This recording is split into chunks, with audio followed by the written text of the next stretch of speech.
Bienvenue dans votre 7 à 8 au sommaire ce dimanche. Un tournant dans l'affaire de l'adolescent disparu à Oléron il y a un mois. Son corps a été retrouvé jeudi dernier.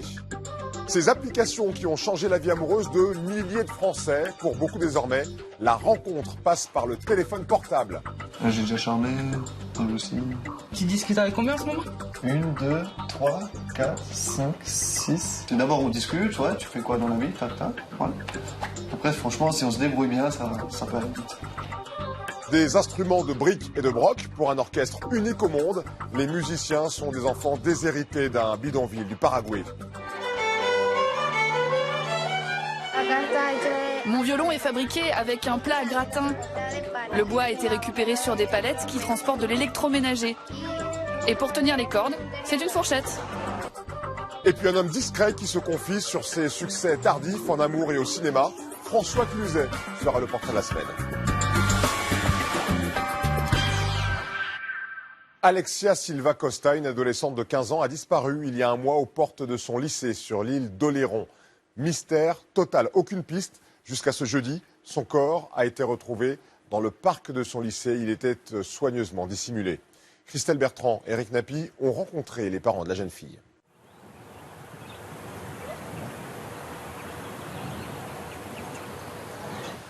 Pendant 5 semaines, Valentine, 16 ans, s'est accrochée à l'idée que son amie Alexia avait fait une fugue et qu'elle allait bientôt réapparaître. Alexia Silva Costa, à gauche sur la photo, n'a plus donné signe de vie depuis début février. Valentine sait depuis quelques heures qu'elle ne reverra plus son amie. On espérait au fond de nous que ce soit pas ça, enfin, peu importe. Mais on se dit que de toute façon, elle aurait aimé qu'on soit fort. Donc on essaye de le faire au maximum, même si c'est dur. Les deux ados étaient solistes dans la même chorale. Le chant, c'était la passion d'Alexia.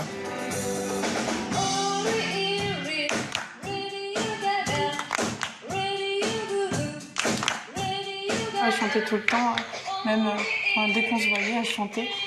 Et, oui, je pense que c'était une manière à elle de s'exprimer aussi et d'être heureuse.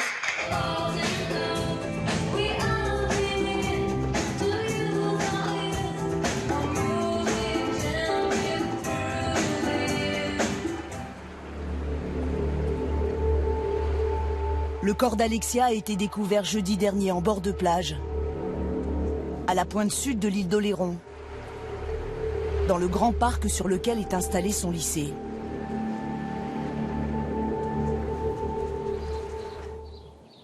Alexia, 15 ans, était portée disparue depuis le 1er février. Ce lundi-là, il est environ 17h30 quand l'adolescente quitte le CEPMO, un lycée public autogéré d'une centaine d'élèves. Alexia, en classe de seconde, a l'habitude de rentrer directement chez elle après les cours, en vélo. Mais ce soir-là, sa mère s'inquiète. Nous l'avions rencontrée chez son avocate quelques jours avant la découverte du corps de sa fille. 18h30, ma fille n'était pas là, elle était censée finir à 18h. Et j'ai ressenti quelque chose de viscéral, quoi, qui m'était jamais arrivé. Un ressenti, vraiment. Une douleur. J'ai clairement dit qu'il se passait quelque chose. Donc je suis partie tout de suite au lycée, quoi, vers 18h45. Et j'ai vu que tout était fermé, tout était éteint. Et donc après, j'ai commencé à joindre 2-3 amis à elle pour savoir si quelqu'un avait des nouvelles, si quelqu'un l'avait vue. Et au fil des conversations téléphoniques, j'ai appelé les gendarmes parce que fallait réagir vite, quoi. Où est-elle passée? Une centaine de gendarmes fouillent les alentours du lycée.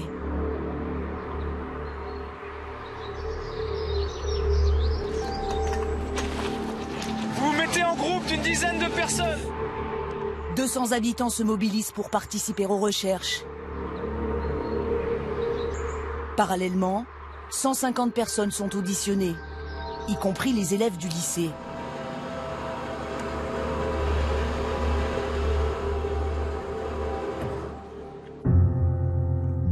Selon les premiers éléments de l'enquête, Alexia quitte le lycée avant la fin de ses cours. Elle laisse son sac et son blouson dans la classe, son vélo dans l'établissement. Un comportement étrange. Sa mère est persuadée qu'on lui cache quelque chose. Et donc après, on m'a dit, quelqu'un l'aurait vu partir à 17h30 fâché. Donc là, lorsque j'ai voulu savoir fâché pourquoi, je veux dire, forcément quelqu'un connaît la raison. Non, personne connaît. Donc je suis sûre que dans l'environnement du lycée, ou des personnes extérieures qui viennent au lycée sont au courant de quelque chose. Ça, c'est... et j'en démordrai pas, je veux dire, c'est une certitude. La loi du silence, c'est bien joli, mais même de façon anonyme, il faut nous donner une petite info, quoi. Depuis le premier jour de la disparition, la mère refuse de croire à une fugue. Partir avec quelqu'un qu'elle connaît pas, ça sûrement pas. Ça je vous dis, elle est quand même assez peureuse pour elle. Elle ne le ferait pas. Partir seule, elle le ferait pas non plus pour les mêmes raisons. Et puis me laisser comme ça sans nouvelles, encore moins, quoi. Dans les semaines qui suivent, à Saint-Trojan-les-Bains, 1400 habitants, on se rassure en refusant d'envisager le pire. Laurent Caljon tient une boutique de souvenirs. Alexia participait avec lui à la fête du Mimosa. On espère tous que, voilà, qu'elle n'est pas tombée sur quelqu'un de malade comme on voit beaucoup aujourd'hui. On a cherché partout, les bois, la plage, les maisons aussi. Les maisons vides les gendarmes sont venus les fouiller. On espère, moi je préfère une fugue parce que voilà, je dirais que c'est presque le mieux qu'un drame ou qu'autre chose, quoi. Un avis de recherche est diffusé dans toute la France. Alexia reste introuvable. L'adolescente est née à Lyon. Elle y avait encore des attaches. Son père, qui a refait sa vie, y habite toujours. J'ai pas entendu. Trop fatiguée. Non, ça va pour l'instant. Manuel Silva Costa entretenait avec sa fille des rapports distendus. Et toi? Il y a des oui, il y a des pas. Ce sont les gendarmes qui le tiennent au courant de l'avancée de l'enquête. Mais même l'analyse des relevés téléphoniques de sa fille ne donne rien. Apparemment, ma fille a envoyé un SMS à un copain à elle d'enfance qu'elle a sur Lyon, donc de l'île de Léron. Le SMS basique, hein, bien, coucou, ça va et toi? Et à la suite de ce SMS, dans les minutes qui ont suivi, quelques minutes après, ça a été silence radio, plus rien. La distance est pire parce que on sert à rien. On est loin, on sert à rien. On sert à rien, on fait comme on peut, on essaye d'avoir des nouvelles comme on peut. Mais c'est pas facile, quoi. C'est vraiment pas facile. Et je l'imagine tous les jours, dans des circonstances, à me dire est-ce qu'elle est décédée, est-ce que si, est-ce que ça. Voilà. À pas savoir. Pendant 5 semaines, Sandrine, la tante d'Alexia, a participé aux recherches à sa manière. Elle a choisi les plus belles photos de sa nièce pour diffuser son propre avis de recherche sur Internet. On a eu 2 personnes qui ont cru voir Alexia sur une aire de repos dans le 66. Et donc j'ai pris contact avec elle de manière à ce qu'elle se mette en relation avec les forces de l'ordre. Ça n'a abouti sur rien. Sur l'île d'Oléron, mardi dernier, les gendarmes débutent une nouvelle série de recherches. Allez, on fait mouvement. Ils fouillent des zones de pinèdes inexplorées, mais s'intéressent aussi à nouveau au parc grillagé du lycée. Même s'ils l'ont déjà exploré à plusieurs reprises, c'est là que les gendarmes découvrent le corps, sous des végétaux. D'après le procureur de La Rochelle, il était soigneusement dissimulé. Une information judiciaire pour meurtre est ouverte. Le corps d'Alexia est transporté au CHU de Poitiers pour les premières analyses. Selon le médecin légiste, la jeune fille n'a pas subi d'agression sexuelle. Il reste à déterminer les causes et la date de sa mort. Vendredi matin, Devant le lycée, ce sont les gendarmes qui accueillent les élèves. Certains auraient été réentendus par les enquêteurs. Pour Valentine, la copine de chorale d'Alexia, à la tristesse s'ajoute désormais la peur de côtoyer un meurtrier. On se dit qu'il faut l'attraper parce que, il n'avait pas le droit de la prendre comme ça, étant donné que, elle ne le méritait pas. Donc, faut qu'on le retrouve absolument parce que, déjà c'est dur d'apprendre la nouvelle, mais en plus de savoir que celui qui lui a fait ça est toujours libre, c'est encore plus dur. Qui a tué Alexia et pourquoi? Les enquêteurs espèrent que d'éventuelles traces d'ADN pourront les aider à découvrir la vérité sur la mort d'une lycéenne de 15 ans.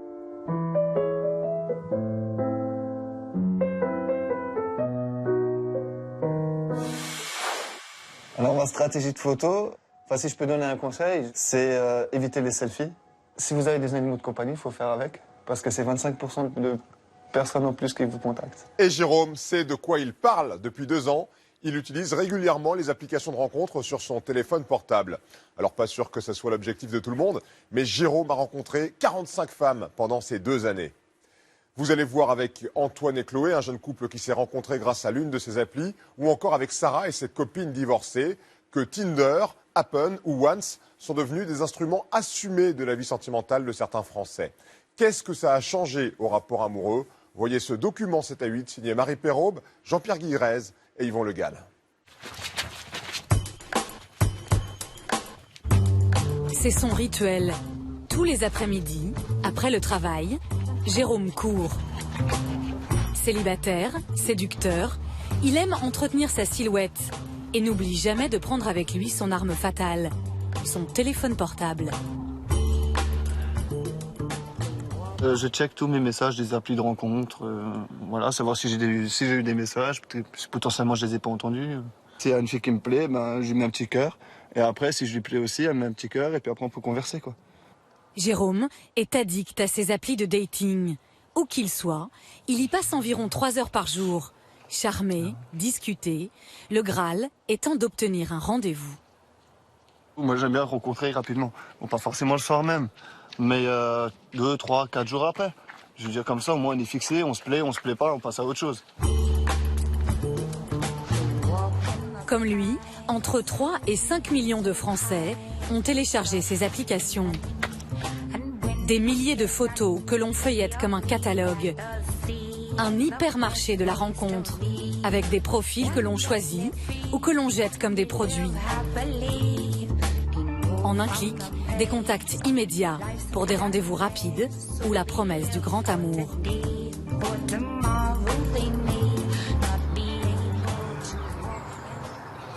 Jérôme a 28 ans. Il est éboueur. Père d'un petit garçon, il s'est séparé de sa compagne il y a 2 ans. Mais pas facile de rencontrer des femmes dans son petit village d'Alsace. Depuis qu'il a découvert les applis, c'est la révolution. Il enchaîne les histoires. Ce soir, il a un nouveau rendez-vous. Salut. Comme à chaque fois, il prend conseil auprès de sa meilleure amie, Carole. Vas-y, c'est toi. Tu prends le café? Ouais. Avec du lait et un sucre et demi? Ouais, c'est ça. Elle le voit comme un don Juan. T'as encore un mois de cocotte? Ouais. J'en vois une bientôt. 24 ans. Elle est jolie. Merci. Tu veux que je te montre ma nouvelle cocotte? En 2 ans, c'est la 45e fille que Jérôme s'apprête à rencontrer. Tu la vois quand? Ce soir. Ouais, pas mal, mais elle est jeune, celle-là. Elle a 24 ans, c'est pas grave. Elle me croquait la vie à pleines dents, comme moi. Je suis plutôt style de fils simple. J'aime bien les soirées à 2, entre amis, ou bien sortir boire un verre. Ouais. Encore une qui va tomber sur ton charme. Ah, mais non. Dans cet univers impitoyable des applis de rencontre, on est jugé en un coup d'œil. Il faut soigner sa photo. Si je peux donner un conseil, c'est éviter les selfies. Parce que ça fait genre les personnes qui n'ont pas de vie, ou genre je suis un beau gosse, tac tac. Si vous avez des animaux de compagnie, il faut faire avec. parce que c'est 25% de personnes en plus qui vous contactent. J'ai entendu à la radio il n'y a pas longtemps.